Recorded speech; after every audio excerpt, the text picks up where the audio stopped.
Hi everyone, आज हम endoplasmic reticulum की स्टडी करेंगे। ओके, सो एंडोप्लाज्मिक रेटिकुलम जो होते हैं ये एक टाइप की ऑर्गेनल है जो हमारे साइटोप्लाज्म में पाई जाती है। ओके, और इसका मेन फंक्शन होता है प्रोटीन की सिंथेसिस करना। ओके, तो प्रोटीन सिंथेसिस में इन्वॉल्व होता है एंडोप्लाज्मिक रेटिकुलम। ओके, सो एंडोप्लाज्मिक रेटिकुलम का स्ट्रक्चर देखिए तो ये तीन एरिया में डिवाइड होता है। जैसे कि फर्स्ट हम बोलते हैं उसमें सिस्टर्नी। ओके, सो ये तीन टाइप के स्ट्रक्चर्स होते हैं ऐसे जो हमारे एंडोप्लाज्मिक रेटिकुलम में पाए जाते हैं। उनमें से एक है सिस्टर्नी। सिस्टर्नी क्या होते हैं? ये लॉन्ग और फ्लैट स्ट्रक्चर्स होते हैं। ओके, और ये एक दूसरे से कैसे होता है? इंटरकनेक्टेड होते हैं।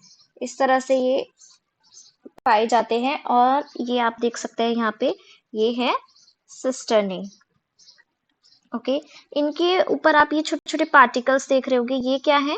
ये है राइबोसोम्स। ठीक है, तो राइबोसोम्स जो होते हैं सिस्टर्नी के सरफेस पे पाए जाते हैं। ओके, ये इन्वॉल्व होते हैं किसमें? प्रोटीन सिंथेसिस में। ओके, ये हेल्प करते हैं प्रोटीन की सिंथेसिस के लिए और ये सिस्टर्नी की सरफेस पे अटैच्ड होते हैं। ओके, इसके बाद जो है सिस्टर्नी के बाद एक और एरिया आता है हमारा, एक और स्ट्रक्चर आता है एंडोप्लाज्मिक रेटिकुलम का, जिसको हम बोलते हैं ट्यूब्यूल्स। ओके, ये ट्यूब्यूल्स क्या होता है? ये ट्यूब लाइक जो होते हैं, छोटे ट्यूब लाइक स्ट्रक्चर होते हैं। ओके, और इनका जो मेन फंक्शन होता है वो होता है सिंथेसिस में sterol synthesis and lipid synthesis. Okay, तो ये लिपिड और स्टिरॉल की प्रोडक्शन और सिंथेसिस में हेल्प करते हैं और ये स्मूथ स्ट्रक्चर्स होते हैं। ये आप देख सकते हैं यहाँ पे, ये हैं ट्यूब्यूल्स। ओके, इस तरह से ये ट्यूब्यूल्स हैं, ट्यूब लाइक स्ट्रक्चर आप देख सकते हैं यहाँ पे। ओके ओके, तो सिस्टर्नी, ट्यूब्यूल्स, इसके बाद एक और स्ट्रक्चर आता है जिसे हम बोलते हैं वेसिकल्स। ओके, ये क्या होती है? ये ओवल शेप की स्ट्रक्चर्स होती हैं, इस तरह से ओवल होती हैं। ओके, और मेम्ब्रेन बाउंड होती हैं। ओके, ये जो होती है इनमें भी कोई राइबोसोम नहीं होता है, फ्री होती हैं ये राइबोसोम से। ठीक है, राइबोसोम अभी तक सिर्फ कहाँ पे देखे हैं? सिस्टर्नी में देखे हैं राइबोसोम्स। ओके, तो जनरली जो वेसिकल्स होती है ये जो पेनक्रियाटिक सेल्स होते हैं उनमें बहुत ज्यादा पाई जाती हैं, पेनक्रियाटिक सेल्स में। ओके, और ये और किस में पाई जाती है? स्पर्मेटोसाइट्स में भी। यस, स्पर्म, ये एक ऐसी एंडोप्लाज्मिक रेटिकुलम स्ट्रक्चर है जो स्पर्मेटोसाइट्स में पाई जाती है। बाकी हमारे सिस्टर्नी या ट्यूब्यूल्स ये नहीं होते हैं, अबंडेंट नहीं होते हैं ये कोई। ठीक है, बट ये एंडोप्लाज्मिक रेटिकुलम का जो स्ट्रक्चर है वेसिकल्स, ये स्पर्मेटोसाइट्स में पाया जाता है। ओके, बेस्ड ऑन दिस अभी हम जो हमारा एंडोप्लाज्मिक रेटिकुलम होता है वो दो कंपार्टमेंट में डिवाइड होता है। ओके, टू कंपार्टमेंट में डिवाइड होता है ये। एक तो हम उसको बोलते हैं लुमिनल कंपार्टमेंट। ओके, और लुमिनल कंपार्टमेंट, और एक हम बोलते हैं एक्स्ट्रा लुमिनल कंपार्टमेंट। ओके, सो जो लुमिनल कंपार्टमेंट होता है हमारा, वो क्या होता है? अंदर का स्पेस, मतलब कि एंडोप्लाज्मिक रेटिकुलम जो होता है, जितना भी स्पेस उसके अंदर एनक्लोज्ड होता है, इंटरनल स्पेस जो होता है, ओके, वो लुमिनल कंपार्टमेंट में आता है। और एक्स्ट्रा लुमिनल में वो स्पेस होता है आउटसाइड, जो एंडोप्लाज्मिक रेटिकुलम के बाहर है, आउटसाइड है। ओके, वो स्पेस जो होता है उसको हम बोलते हैं एक्स्ट्रा लुमिनल कंपार्टमेंट। ओके, तो इसके बेस पे अब हमारी जो एंडोप्लाज्मिक रेटिकुलम होती है वो दो टाइप्स की होती है। एक को हम बोलते हैं स्मूथ एंडोप्लाज्मिक रेटिकुलम और एक होती है रफ एंडोप्लाज्मिक रेटिकुलम। ओके, सो जो स्मूथ एंडोप्लाज्मिक रेटिकुलम होती है, SER, smooth endoplasmic reticulum, okay, ये फ्री होती है राइबोसोम्स की, मतलब कि इसमें कोई भी राइबोसोम नहीं पाया जाता है, ये फ्री ऑफ राइबोसोम्स होती है। ओके, और ये जो बाहर से जो होती है स्मूथ शो होती है, स्मूथ ट्यूबुलर स्ट्रक्चर की तरह शो होती है, इस तरह से, जो कि डायग्राम में मैंने आपको दिखाया भी था ये जो स्ट्रक्चर है हमारा, जिन्हें हम ट्यूब्यूल्स कहते हैं, ये ही मिलके जो है क्या बनाते हैं, स्मूथ एंडोप्लाज्मिक रेटिकुलम बना रहे हैं। और ये स्मूथ होती है, कोई राइबोसोम्स इसमें प्रेजेंट नहीं होते हैं। ओके, तो स्मूथ एंडोप्लाज्मिक रेटिकुलम के हमारा बहुत ही जो इम्पोर्टेंट फंक्शन होते हैं, मेन इम्पोर्टेंट फंक्शन होते हैं, वो एक तो होता है सिंथेसिस, लिपिड्स की सिंथेसिस, ठीक है, synthesis of lipids and steroids. Okay, second इसका बहुत इंपॉर्टेंट फंक्शन होता है डिटॉक्सिफिकेशन का। ओके, ये डिटॉक्सिफाई करता है ड्रग्स को। ओके, और इसका थर्ड एक इम्पॉर्टेंट फंक्शन होता है, ये रिलीज और अपटेक करता है कैल्शियम आयंस का। ओके, वो क्यों नेसेसरी होता है कैल्शियम आयंस का? कैल्शियम आयन का रिलीज और अपटेक नेसेसरी होता है हमारी मसल्स की कॉन्ट्रैक्शन के लिए।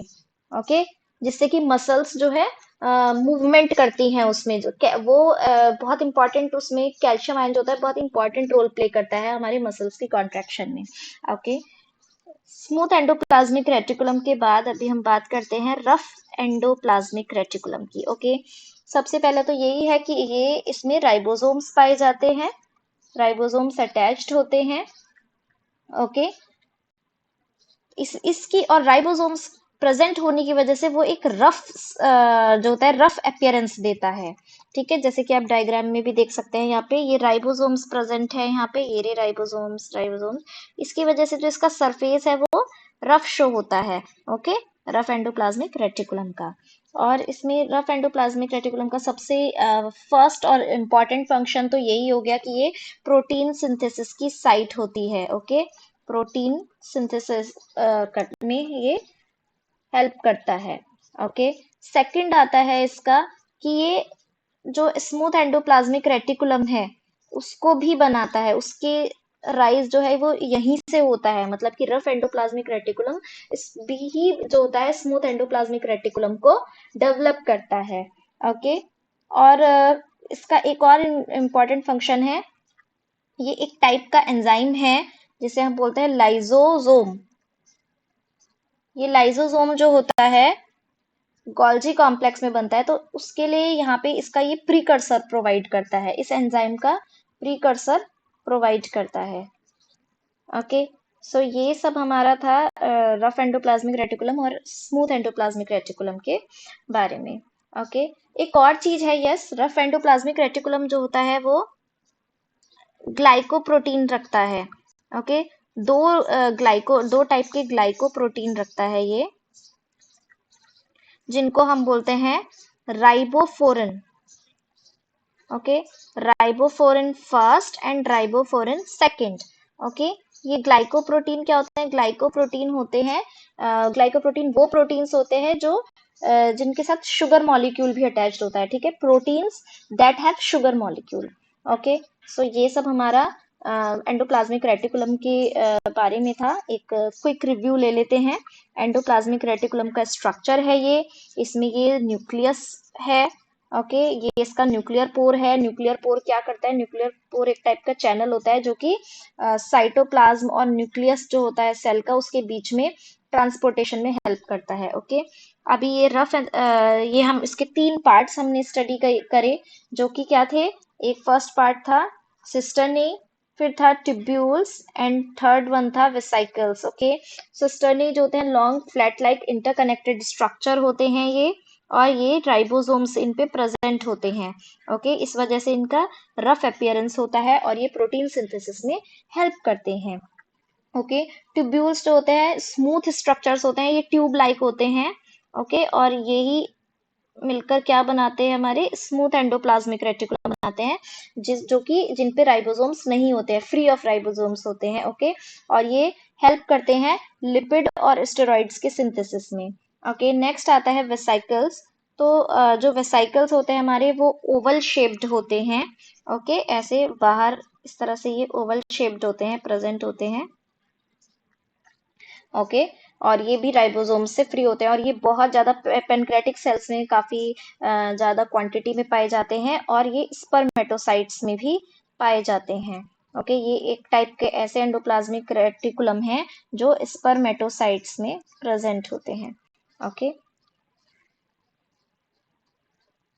फिर इनका luminal compartment, extra luminal and luminal compartment. जो इंटरनल स्पेस होता है एंडोप्लाज्मिक रेटिकुलम का वो ल्यूमिनल कंपार्टमेंट में आता है, और एक्स्ट्रा ल्यूमिनल में जो भी एंडोप्लाज्मिक रेटिकुलम के बाहर का एरिया है वो एक्स्ट्रा ल्यूमिनल में आता है। ओके, सो ये सब हमारा एंडोप्लाज्मिक रेटिकुलम के बारे में था। आई होप आपको समझ आया हो। बेस्ड ऑन दिस जितना भी हमने आज पढ़ा है उसके बेस उसके ऊपर एक क्वेश्चन है, तो आप अपना इस वीडियो को पॉज कीजिए, इस मल्टीपल चॉइस क्वेश्चन को ध्यान से केयरफुली पढ़िए, और सोचिए कि इसका कौन सा करेक्ट आंसर है, जिससे कि आपको पता लग जाए कि आपने आज कितना स्टडी किया है। Okay, thanks for watching.